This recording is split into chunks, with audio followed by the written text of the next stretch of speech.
Why not check out our website at wrestlingfatherandson.weebly.com, and don't forget to like, comment and subscribe to our channel and hit the notification bell. Hi everyone, welcome back to Wrestling Fun with Father and Son. I'm Father Matt and this is Son Kai. And this is the week that was WWE. This is part 2. This is Smackdown.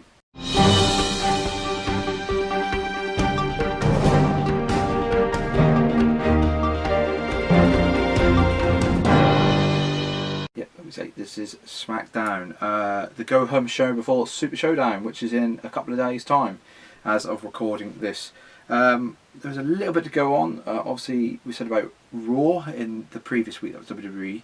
Raw was very promo centered, wasn't it? There wasn't very much wrestling, and I think SmackDown was a little bit more wrestling, but there was obviously some promo work to do with Super Showdown, which obviously, like we said, is this Friday. And before we go on, I'd say if you like this video, like, comment and subscribe, appreciate that. I'll also put a link at the end of the video for our Super Showdown predictions. You have to check that one out. So let's get into SmackDown. SmackDown started off with the New Day, Kofi Kingston and Xavier Woods come out and they've done a bit of a promo about inspiring people. Kofi did a bit of a promo about inspiring people. They shoot a video. There's a few videos during this bit as well. They did a video where he went to his home of Gwanda and sort of inspiring people there. That proceeded to bring out Dolph Ziggler. He did a bit of a promo, basically the same sort of thing. That should have been him, shouldn't it? And he also had a video about his career and his highlights and stuff like that. Then they did a little bit, Kofi did a bit about Dolph Ziggler in the past. In 2017 he actually relinquished the US title, walked away and quit the WWE, didn't he? And they're saying about, oh, it could have been you if you hadn't have done that. At the end of that, then Ziggler sort of walked away, and then Kevin Owens and Sami Zayn came out, and they had a match with Kofi Kingston and Xavier Woods, didn't they? It was Kofi Kingston that won with the Trouble in Paradise, and then from out of nowhere Ziggler went and attacked Kofi Kingston and Xavier Woods again, and that was how they ended that. So we'll see what happens at the weekend. Not the weekend, well, near enough the weekend. We'll see what happens on Friday at Super Showdown with that title match. We'll see if Ziggler can beat him or not. Next we had Shane McMahon backstage. Did a bit of a promo. He did a video, again another video package of what happened on Raw, with the beatdown of Roman Reigns and the spear, and that he said he could do, he wanted the big dog and not the small dog to be the man who faced him at Super Showdown.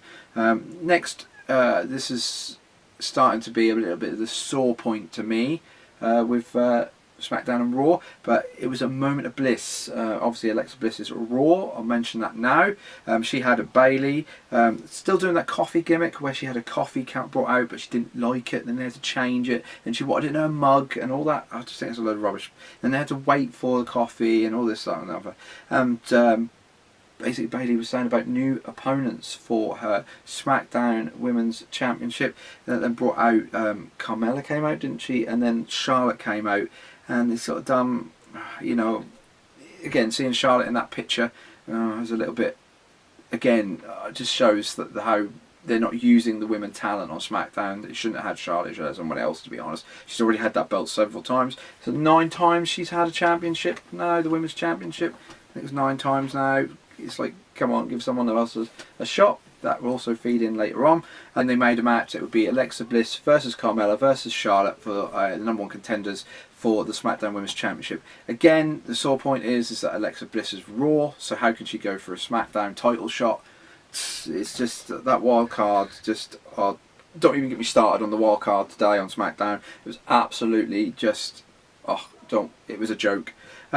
Next we had Carmella backstage for our truth. And then she sort of, I think she found him, didn't she? And they had a phone. He said he'd been trying to leave messages for Shane, for the phone then to ring, Carmella's phone to ring. It was Shane, and he said he had a proper match that night, and that he'd get down to the ring and his opponent would be down there. It ended up being Elias, which was a bit weird because Elias was about to do a song and then they cut to commercial. We didn't see the song, so that was a bit weird. Then when we come back, we knew it was a lumberjack match. We had all these people around the ring, all these superstars. Now this is again the sore point to me. The wild card is supposed to be 4 people. that ring was surrounded by near enough all Raw members. 10 plus people, and you've already had Alexa Bliss, and there's some others during the night as well. It just do away with the wild card, do away with the brand split, and just get on with it now, because it's just ridiculous. It's not really working. But what can you do? That was absolutely stupid. But anyway, the match proceeded that Elias got the win, didn't he? He beat R-Truth to become a 2-time 24/7 champion.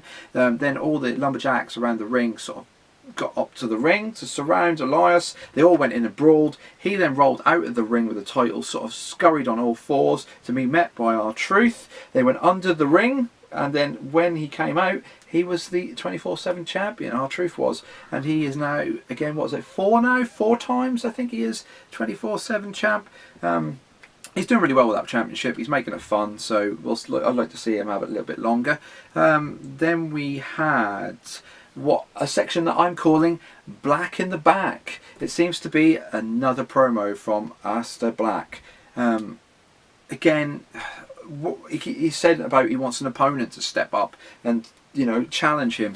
We all want that as well. We all want him to have a match, don't we? Instead of having these little promos in the back, it's getting ridiculous. So I'd say join us next week for our Back in the Black section, because that is what's going to happen, I know, going forward, because they just don't know what to do with him.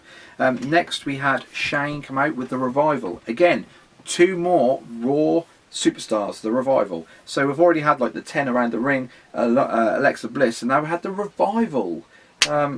Again, where's the wild card rule? Doesn't really work. They did a bit of a promo, obviously, about Roman Reigns, and then that proceeded for Roman Reigns then to come out, who quick dispatch with the Revival to walk down to the ring to only receive a Claymore kick from Drew McIntyre. Yes, waiting at ringside, he Claymore kicked, then he threw Roman Reigns into the ring where Shane did the spear again, and then obviously heightening up their match at Showdown.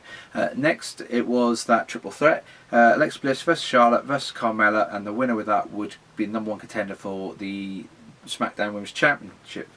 We had Fire and Desire come out to the ringside, which I'm not too really sure why. But then proceeded that Alexa Bliss went and won, so she's now the #1 contender, which, you know, wild card. It's a bit weird, that decision, but at least it's not Charlotte Flair. Next we had Lars Sullivan, who did in-ring interview, which I wish he hadn't, because his accent doesn't really go with his monster character, does it really?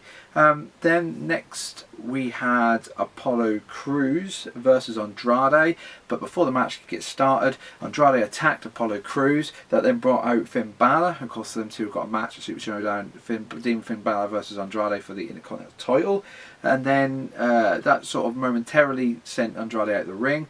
Then Finn Balor went to see if Apollo Crews is okay, only for Andrade to get into the ring and do his finisher to him, giving him the upper hand before their match at Super Showdown. And then lastly, we've got the promo with Goldberg. Yes, he did a promo on The Undertaker. Obviously, Undertaker was on Raw.